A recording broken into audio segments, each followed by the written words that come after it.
Hey, what's up, guys?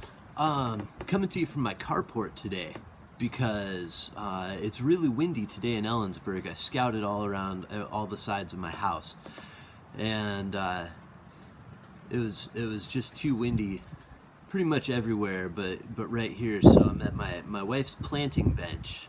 I built this for her last year out of scrap lumber. It's got this this lid that opens up, and there's a bunch of soil in there, and it's a whole thing. But anyways, live from the carport. I was hoping to be in the sunshine because it's actually a little chilly out here, but it's all right. We'll manage. Okay, so here we go. Our lecture today is all about volcanoes. Our next couple lectures are all about volcanoes. And we started talking about volcanoes last time with our plate boundaries lecture, right?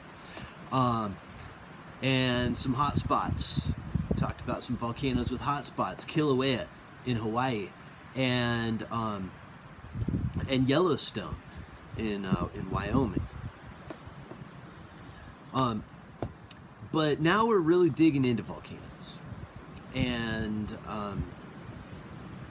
so I guess we'll start with a little bit of a question.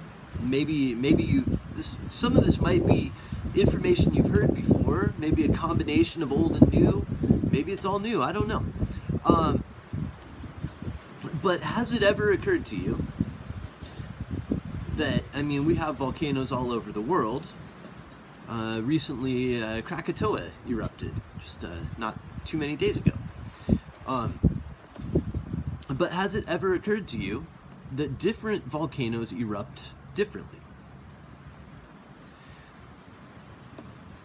How about an example?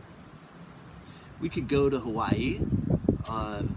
We could go to Volcanoes National Park on the Big Island of Hawaii, which includes currently erupting lava tubes and lava vents.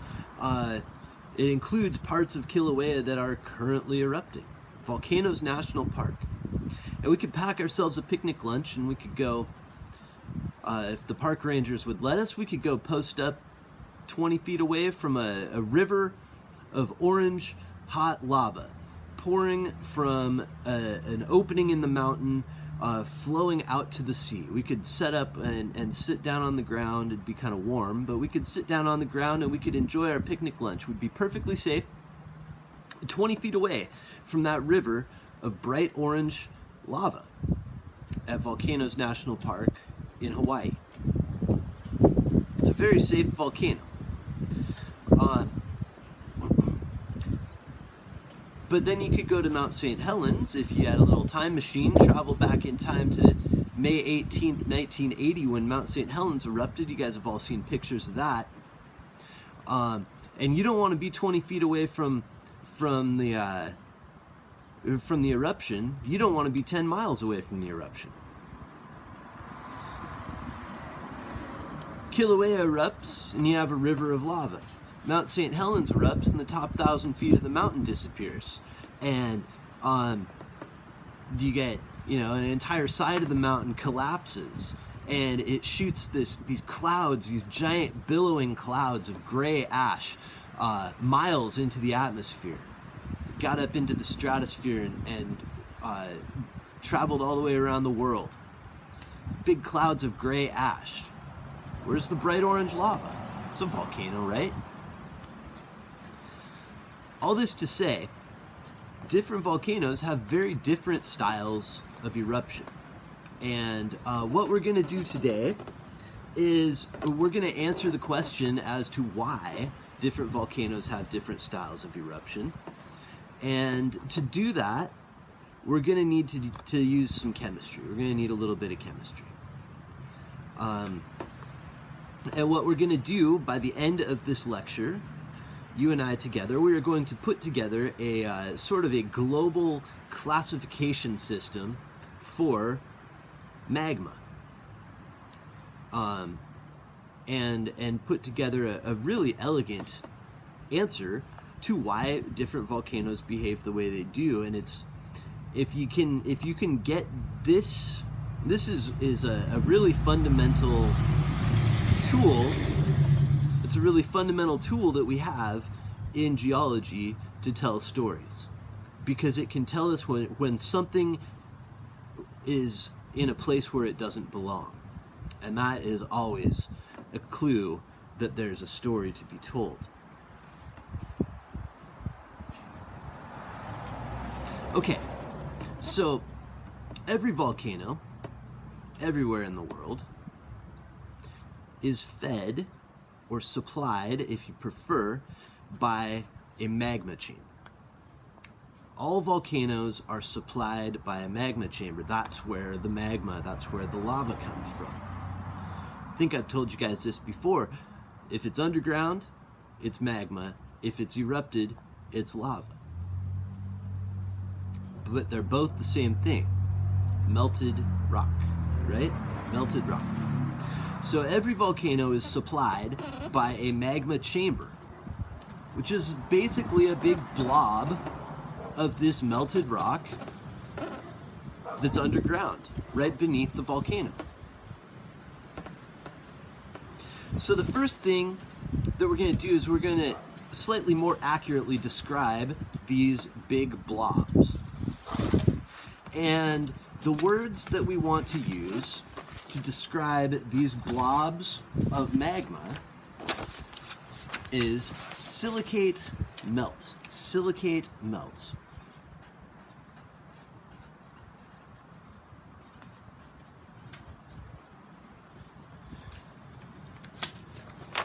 There you go. Silicate melt. All right, let's break that down. What's that mean? Well, melt, we know what that means, right? To turn a solid into a liquid is melting. Silicate.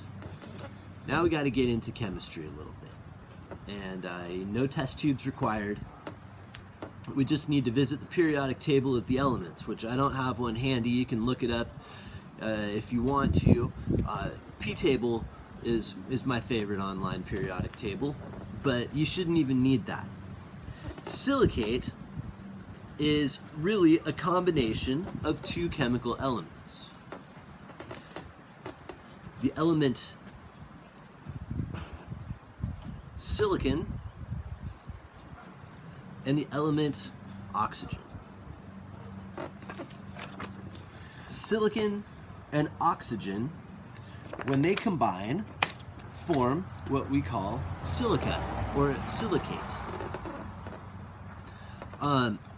And now, silicon and oxygen, if I really wanted to go into this, I'd go off on why it is.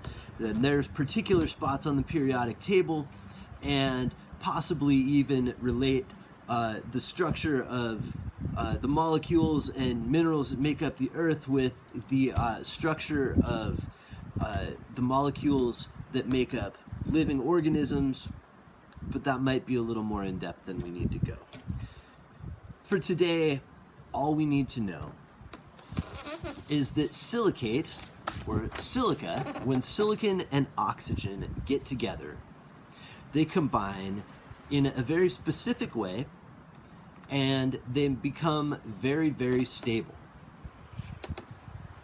They become very stable. And there's a particular ratio, and that ratio is 4 to 1. 4 to 1 oxygen to silicon.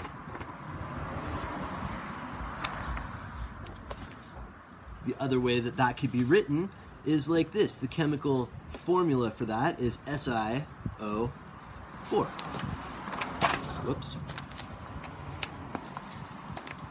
SiO4. Maybe you remember from your chemistry class, if you took chemistry, maybe you remember that what that means is you have one silicon atom that is bonded, chemically bonded, it's a covalent bond if you must know, chemically bonded to 4 oxygen atoms. And you might remember from your chemistry class that chemical bonds try to stay as far away from each other as they can. So each of those oxygens is bonded to the silicon, which means it puts the silicon right in the middle, and then you have 4 oxygen around it. Each of them is far away from Each oxygen is as far away from every other oxygen as it can get, which gives you this shape called a silicon-oxygen tetrahedron. Tetrahedron, what's that? Yeah, it's a 4-sided shape.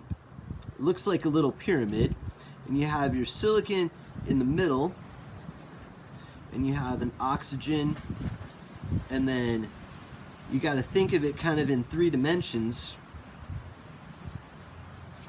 Think of it in 3 dimensions, but it looks kind of like that. Okay? These silicon-oxygen tetrahedra are extremely stable. Those bonds do not easily break.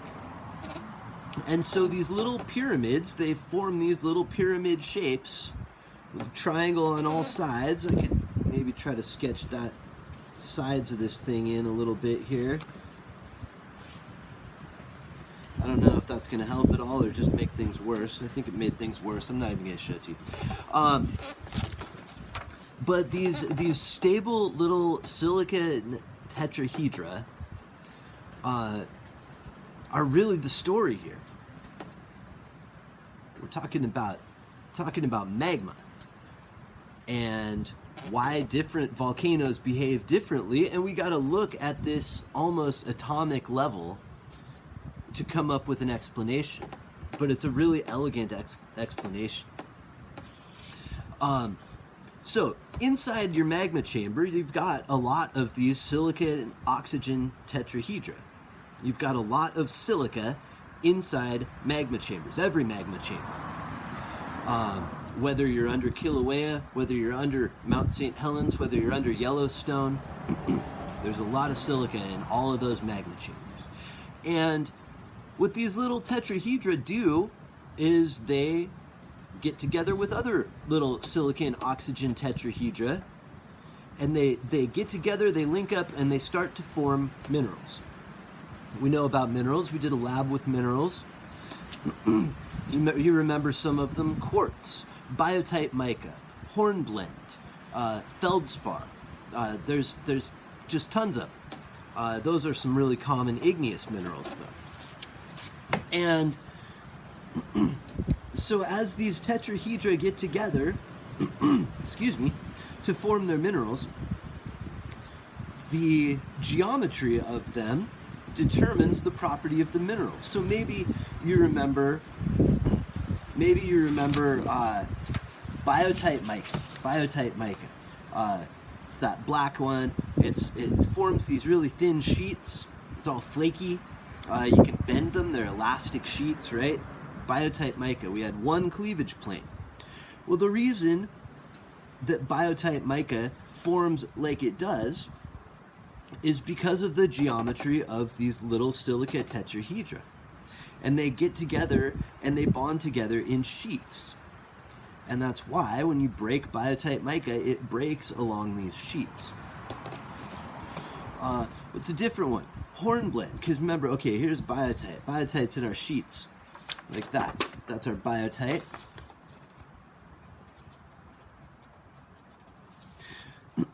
We had hornblende. Hornblende, you might remember, had two cleavage planes at 60 degrees and 90 degrees, and 120, my bad. 60 and 120.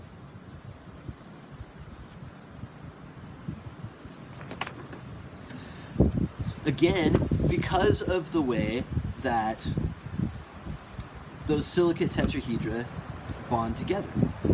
And if we were to break a piece of hornblende, it would break into a bunch of smaller pieces that all had exactly the same shape as the larger piece that we broke because of the geometry of those silicon oxygen tetrahedra.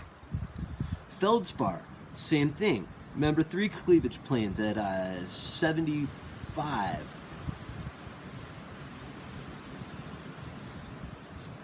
That's going to be hard to draw. Hornblende. No, sorry. Whoops. Yep. Failing miserably at drawing this one. Sorry.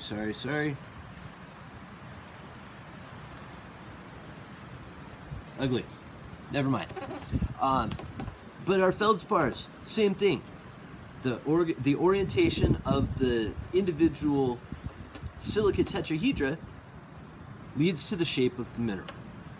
I've been talking about this for too long. Just one more, quartz.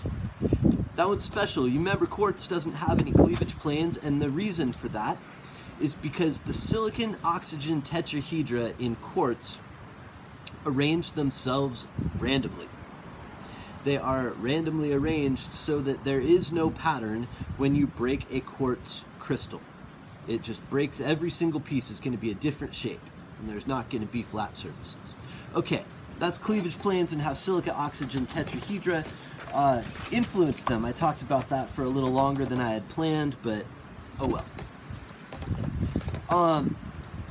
What we want to do is talk about, we're going to create this global model for magmas. So what we're going to do in our notes, what we're going to do is, I would take a whole page to do this. I would take a whole page.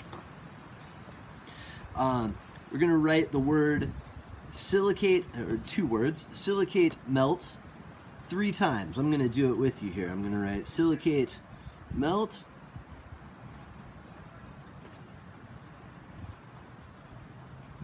And then I'm going to come down, leave myself some room because we're adding to this. Silicate melt. And then down here one more time. Silicate melt.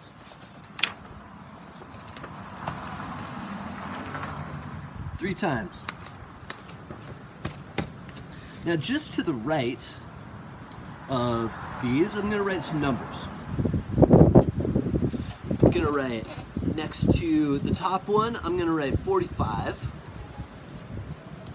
Next to the middle one, I'm going to write 60. And next to the bottom one, I'm going to write 75. Those are percentages.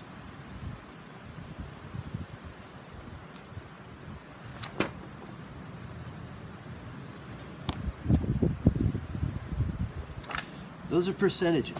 Percentages of what? It's the amount of silica in the magma. It's the amount of that silicate melt that is made of silicon oxygen tetrahedra. Every magma anywhere in the world has somewhere between 45% and 75% silica. Okay. Next word that we need to know. Viscosity. Have I told you guys about viscosity yet? I don't remember. Viscosity, we need a definition for it if you don't know, and the definition is resistance to flow. Resistance to flow. So a low viscosity liquid, a low viscosity material, has low resistance to flow. A high viscosity resists flowing. So what's the analogy? If I had water is very low viscosity, it flows easily. What would be high viscosity? How about honey or molasses? Go to pour a jar of honey out. It's going to take a while. It doesn't want to flow as easily. If we had very, very high viscosity, how about asphalt? Asphalt, come on, ain't that a solid? Technically, it is, but asphalt can still flow. It just flows very, very, very slowly. So, viscosity is resistance to flow. We're going to go back to our model here. And next to where it says 45%, we're going to write low V. Low V. Low viscosity. 45% silica. Low viscosity. 75%. We're going to write high V. high viscosity.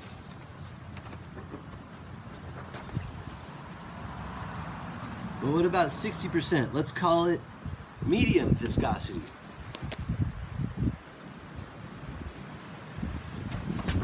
Okay, we're getting some patterns here. We're starting to put some stuff together. The more silica that's in a magma, the higher the viscosity. That's the story here. So low viscosity magmas, what's another word we could use for that? How about runny? They're runny. High viscosity magma, let's call it sticky. Runny magma and sticky magma. Okay, are you seeing what we're doing here? We've got two end members. And maybe if you're a step ahead of me and thinking back to our hotspots lecture, you're thinking about Kilauea and you're thinking about Yellowstone. And maybe you're starting to put some pieces together. Let me give you a couple more words to go with this. I'm going to draw some lines here to separate this because I'm getting more words on here.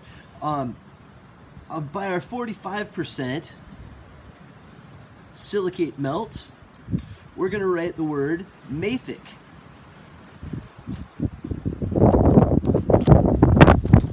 Mafic.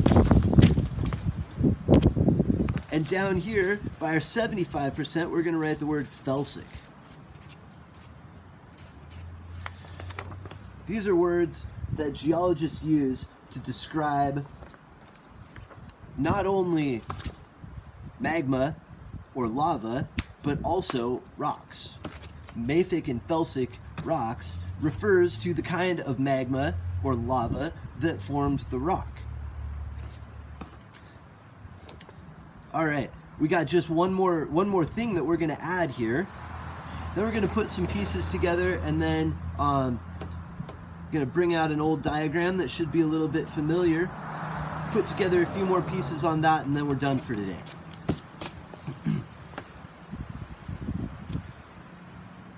Up by 45% silica, our runny, mafic, low viscosity magma. I'm going to write this. I'm going to write oceanic crust. And down by my 75% silica, high viscosity, sticky, felsic magma, we're going to write, you guessed it, we're going to write continental crust.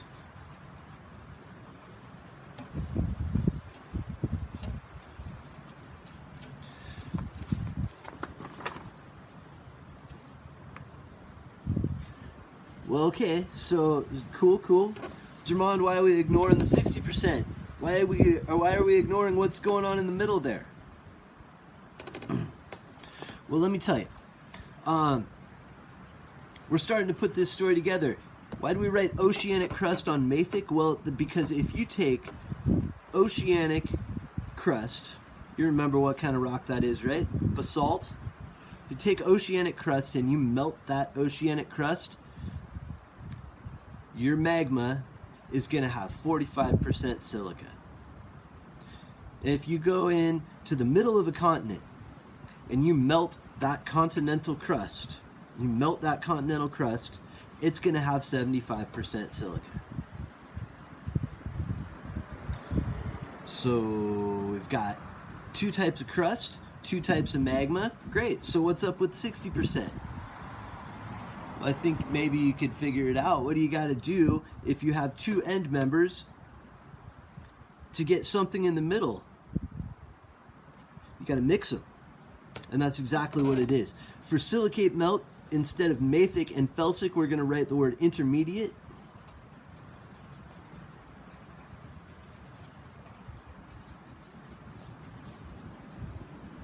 And over here, I'm going to write mixture. Intermediate mixture. We good? Can you see that? Sometimes I'm worrying I'm straying out of the camera. I'm not sure.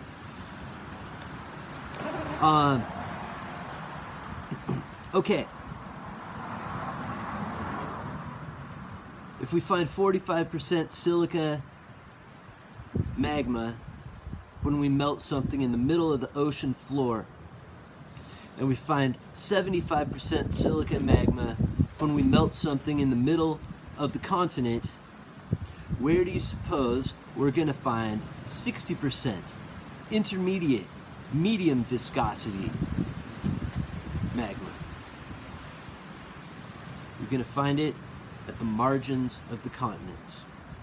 At the margins where you've got oceanic crust and continental crust coming together. In other words, you're going to find intermediate magma at a continental, oceanic, convergent plate boundary. Remember our plate boundaries?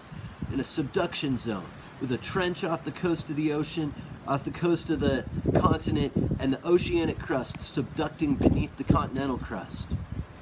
We talked about that, dragging some water down with it, and that water lowers the melting point. Well, you've got oceanic rock and you've got continental rock, and you're going to melt them together and you're going to create a mixture. And so our volcanoes and our magmas at the margins of the continents, that's where you're going to find your 60% silica magma.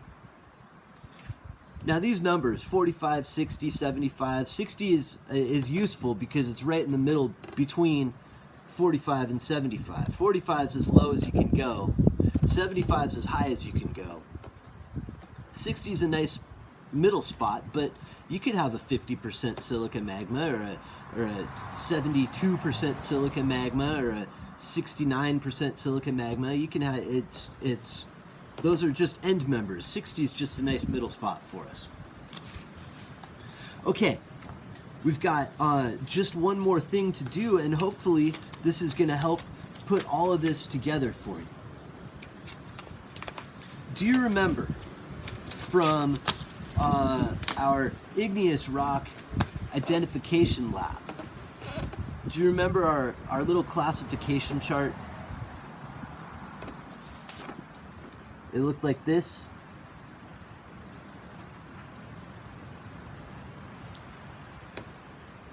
If you don't remember it, or if you don't have it, take a moment and copy this into your notes. Pause the video and copy this into your notes right now. We've got a little volcano over here to remind us that these ones down here on the bottom half of the chart, these ones on the bottom half, those rocks formed underground, they never erupted. And the ones on the top part of the chart, they erupted. We have our words over here, aphanitic, phaneritic, porphyritic was right in the middle. We're going to add a couple of things.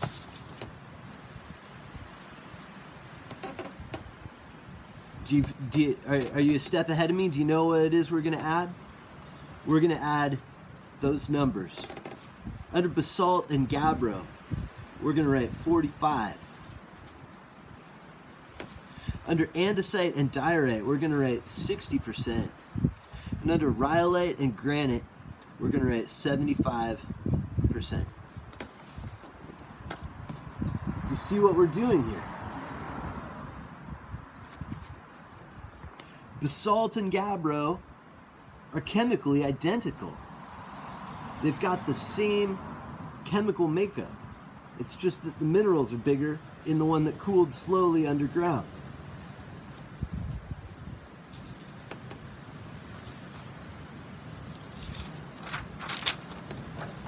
Andesite and diorite, same chemical makeup. Rhyolite and granite, same chemical makeup.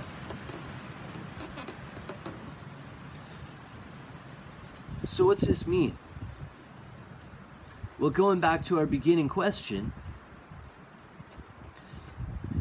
if the magmas are different, one's runny and one's sticky and one of them's really sticky, doesn't that mean that the volcano is going to behave different when it erupts?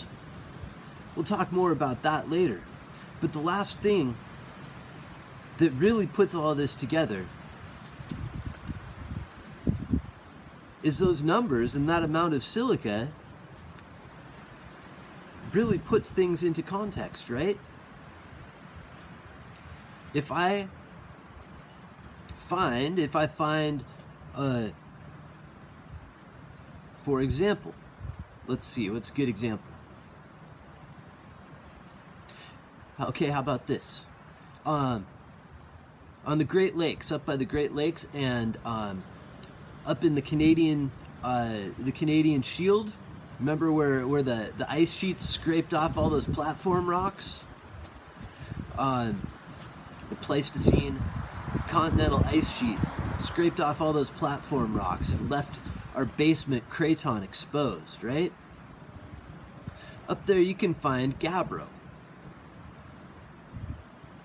Gabbro, what's that mean? Well, let's think about it. Gabbro is 45% silica. How'd that form? Well, we had to melt some oceanic crust. Where are we talking about? We're talking about the center of the North American continent. What's melted oceanic crust doing in the center of the North American continent? It doesn't match. You would expect the center of the North American continent to be nothing but granite, right? Melted continental crust, cooled off. But you've got gabbro there. Okay, what's that mean? It's a story.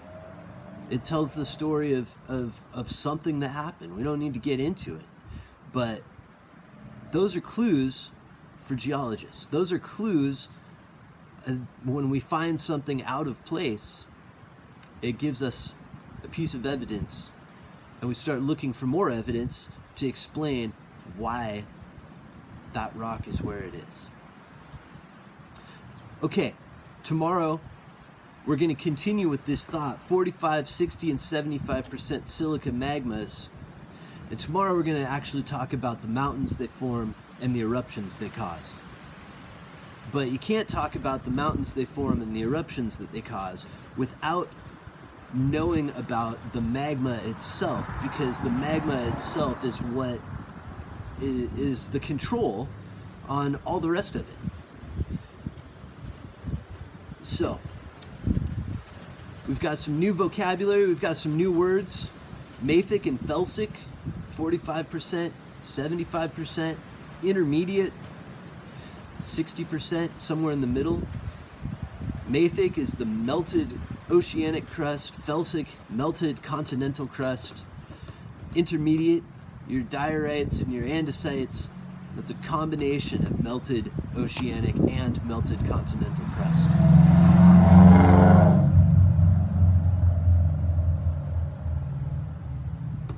I think that brings me to the end. We will see you guys tomorrow for our second lecture about volcanoes and the controls on the styles of mountains, the styles of eruptions, and yeah, have a great day. Don't forget to reach out to me if you're having any trouble with that Geologic Maps lab. Hopefully I provided enough stuff for you guys, and keep an eye on Google Classroom. We'll be doing a live Zoom something or other, maybe this evening, maybe tomorrow, I'm not sure yet. Anyways, have a great day. Miss you guys.